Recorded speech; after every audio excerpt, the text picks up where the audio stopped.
Okay, so I'm going to show you how to get this data and format it in SPSS. Just a quick review. Here you have all the people who gave consent. They should all be yes. If they said no, there should be no data after that point. So all of these afterwards should be blank.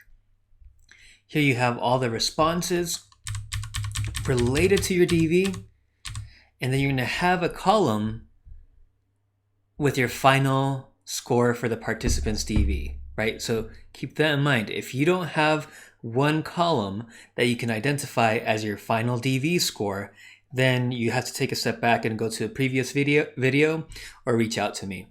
Then you have various demographics, demographic variables. Here you have age. That should be a number. If they wrote it out as text, make sure you transform it into a number. If you have a blank, that's okay. And then you should have coded all your data. Now, I went ahead and included the missing data from the last example in the video. I have gender. All of you should have gender. All of you should have race. Actually, this is still missing, but you should have race. You should have ethnicity. You should have ethnicity coded based on responses to these two questions. You should have, actually here, I have a reminder of what these numbers mean. Here, this actual variable, this variable is specific to this group's research question. So this is a specific IV only for their study. Well, at least the way it's formatted. You should all, though, be asking about college standing. If you have an IV that is not already listed as a demographic, you have to ask it, right? You have to add it here. Or if you're manipulating it, you need to type it in manually. So for example, whoops, let me close that. Okay, so it looks like I refreshed the, what happened? All right, well, actually, let me go back to this. Let me close this. Let me go back to where I was. So having issues with speed right now.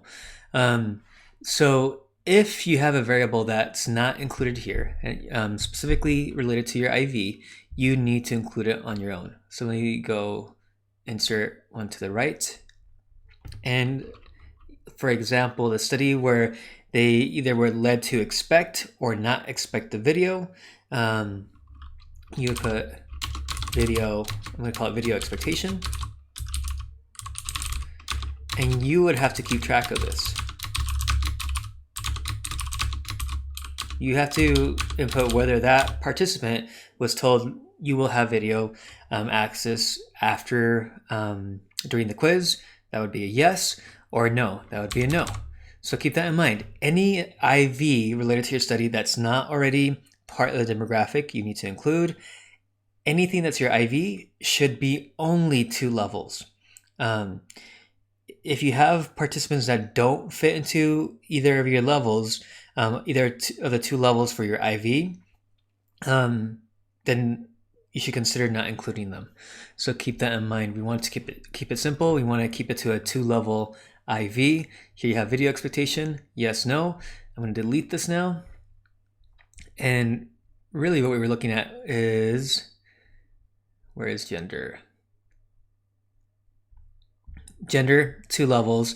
And if it's not your IV, right? So if you have one of these questions where you're not focusing on any of the demographic questions as an IV, you can include more categories. So in those situations, you're not limited to the 2 IVs. And once you have it in this format, everything coded, you kind of have your notes here to remind you what each of the numbers mean.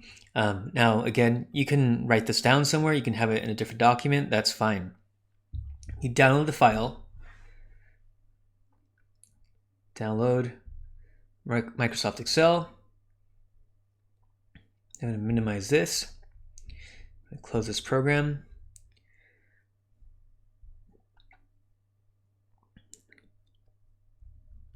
So for most of you on Mac, open downloads, your file should save to the downloads folder. I've downloaded it many times at this point. I think this is a newest one. Let me make sure. Let me open it.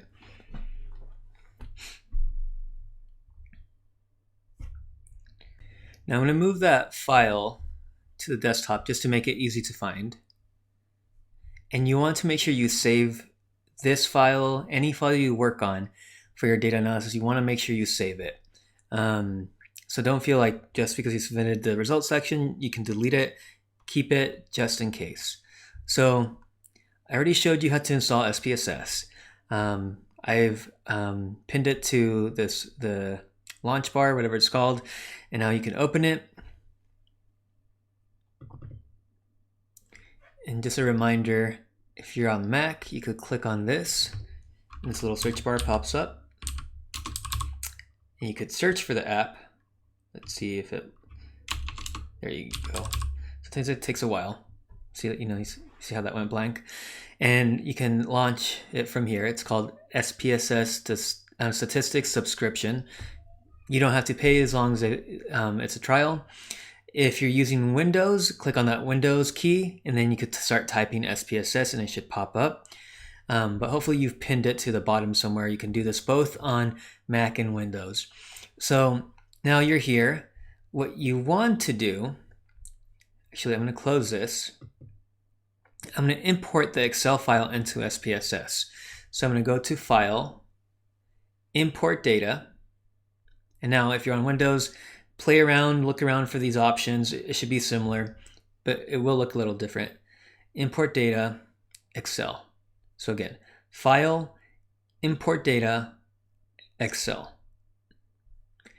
Now, this interface is it looks like Windows XP on Mac and current Windows. So you're gonna have to kind of figure out where you save the file. Luckily here for me, it's easy. I see desktop, I'm gonna click on that. Would like to access your files. So here it's asking for you to access your files in Mac. I don't think it'll ask you this on Windows. Click OK. Find your file. Open.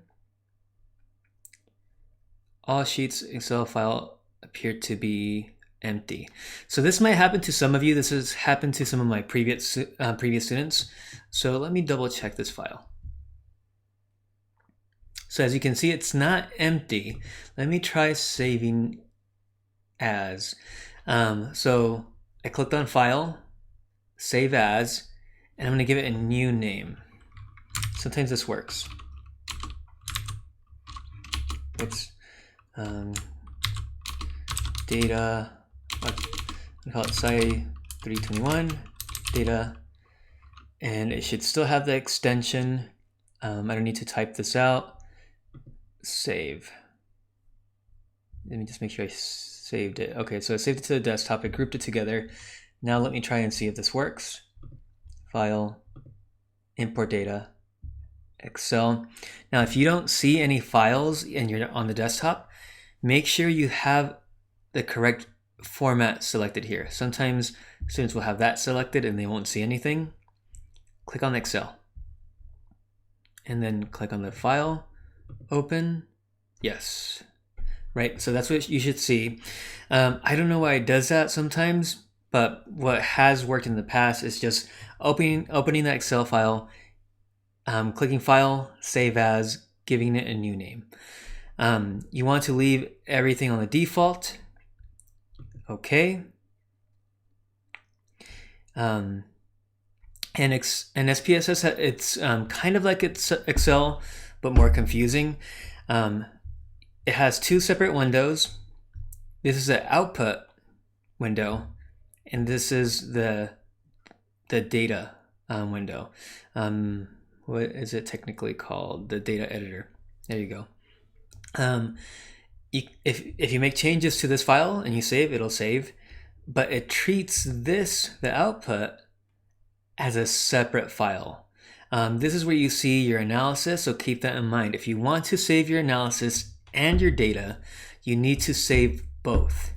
Okay? Treat them as separate programs, treat them as separate files. I actually can close this now. I don't need that output. That's just saying I imported a file. Nope. No save. Okay. So now I have all my data in here. And let's see what it did with that. Okay, so I actually kept my notes, which is interesting. This should be helpful. You don't need this. You're not actually going to use this for the analysis. These are just your notes to remember how you label the different numbers. So keep that in mind. It actually might work out better if you had it in a Word document. But, this is one way to do it. So let's look at the data. Here you have the timestamp when they took it. Here's the consent question. Here to here are all the scale questions. Here's the actual DV. And here's age. Here's gender. Here's gender coded. That's what we're actually going to use to do any calculations. Here's ethnicity coded. Here's original ethnicity, and so on. That's a random one. Let me go ahead and delete that one. Clear. So I just right-clicked and clicked on clear. So it looks like it imported pretty well.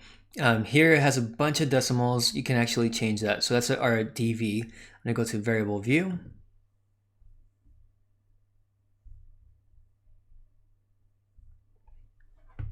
And I'm going to look for, actually, let me go a bit slower. So here's data view, where you can see all your data. But in SPSS, to go and edit the properties of your variables, you click on here, variable view. And once you're here, let me look for mental health. Here you go. Right here, you can see for some reason under decimals, it's to the 14th place. I'm gonna do to the 2nd place. And then when you go back here to the data view, you can see it looks a little bit better. One thing I just noticed though, it looks like it saved the mental health score as a sum, which I used to illustrate how you calculate the DV for the math and the video quiz study, or the study where you show a person a video, then give them a quiz. I actually want this as an average. Now, if you did it in Excel correctly or spreadsheets, you're fine. But let me really quickly calculate this. What I just did, don't worry about it if you did it in spreadsheets. Now, what I'm going to do is I'm going to tell SPSS what these numbers mean, right? So here, for example, you could expand this to read it more easily.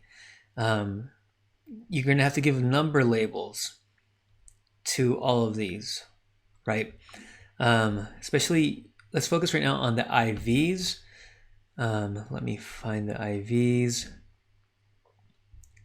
Focus on gender. Here's gender. Female 1, male 0.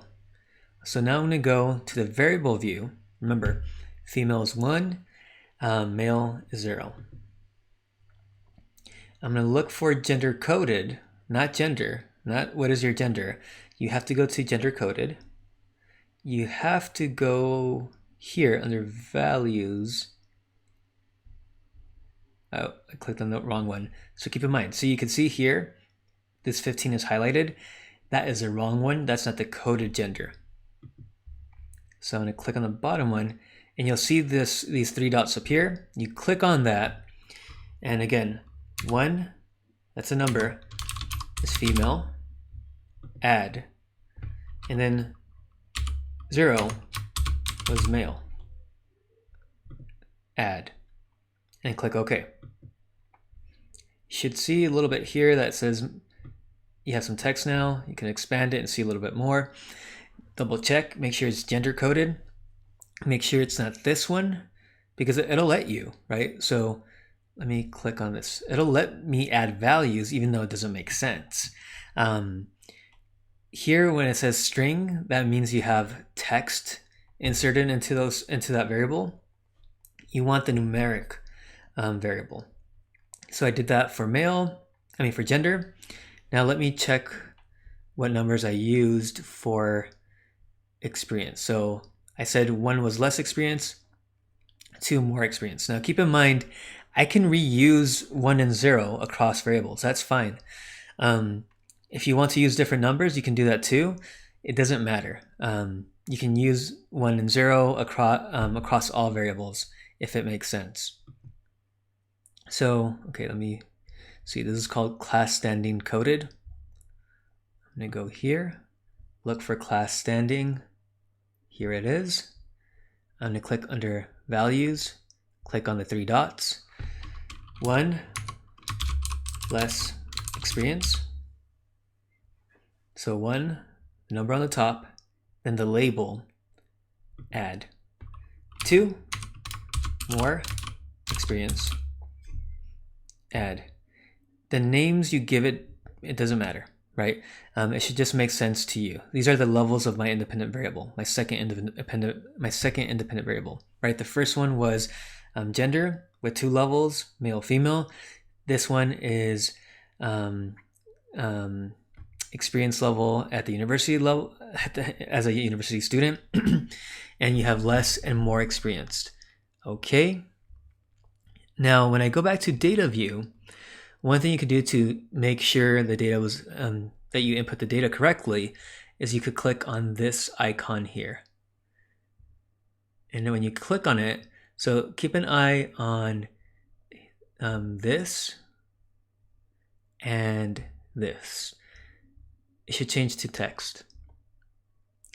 Yeah, you can see that. Now it's giving me the labels I attached to those variables. Now, once you've done this, you could do some cleaning. You could delete this one. Right, this is your original data. You don't have to, but I'm going to do that just to make it cleaner. I'm going to delete my notes for that variable. I'm going to go to gender. Where is it? Oh, yeah. I would unclick this just to make it easier for you to tell, because here you can see it's a little confusing to tell which one's the coded one. You can look here, but I'm going to unclick that so I could be certain. Clear is to delete. And now I have my IVs coded, and I have a score for my DV. Okay. Now for ethnicity, you do the same thing. So I'm going to just show you one example, but pretty much you do this for all your demographics, for ethnicity, for major, for where do you live, but those you use for your demographics for your participant section. So I'm actually going to go ahead and show you just one example for ethnicity, and then you can do the rest on your own. So I'm actually going to take a screenshot of that so I can have that open at the same time. Or you could copy and paste it somewhere. You can write it down. Okay, I'm going to open a program and paste it into that.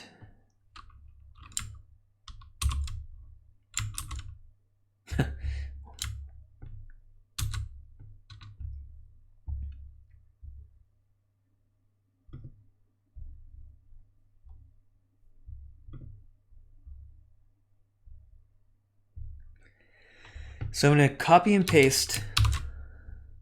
Actually, I'm going to do a screenshot of this. So I should do a screenshot. It should save it here on your desktop if you're on a Mac. You can write it out. You can do different things, right? But this is going to help me. And the variable is called ethnicity coded. I'm going to go to variable view and look for ethnicity coded. Here it is. I'm going to go to values, and nice thing I have this open. I could reference it. I'm going to change that to Latinx. 3 Black African American. I'm not leaving a space just in case it causes SPSS any issues. You could try it and see if it works with a space. 4 Asian, 5 South Asian. I actually didn't have any South Asian participants in the sample, but I'm just trying to give you an idea of what kind of categories you can use. So this would be the case. You would use these categories if ethnicity was not your IV, right? Remember, if ethnicity is one of your IVs, well, 0. If ethnicity is one of your IVs, you want to limit it to 2 levels. But because it's not an IV, that's fine. I just want to capture the range of ethnicities that had participated in my study, or people of the range of ethnicities. Add, and I had 8 for other. Add, okay. Now I'm going to go back to data view. I'm going to see where this is. I'm going to test it again. Oops, cancel. Check it out. Looks good. And then after you do that, let's say, okay, now I can clean it up. I can get rid of what I don't need. I'm deleting my notes. I'm deleting the original variable that I imported, because what I need is just a coded variable. Let me show you again, right? Because I still have that information. And once you've done this throughout and you've coded everything, you can delete anything you don't need. And when you want to see the labels, you can just click this, and you can even leave it on once you've done all this, right? So I can delete race. You should have it for all participants. And now you have a clean data set. So I'm going to show you in the next video how to calculate the actual ANOVA. And then in a later video, I'll show you how to do your demographics for your participant section.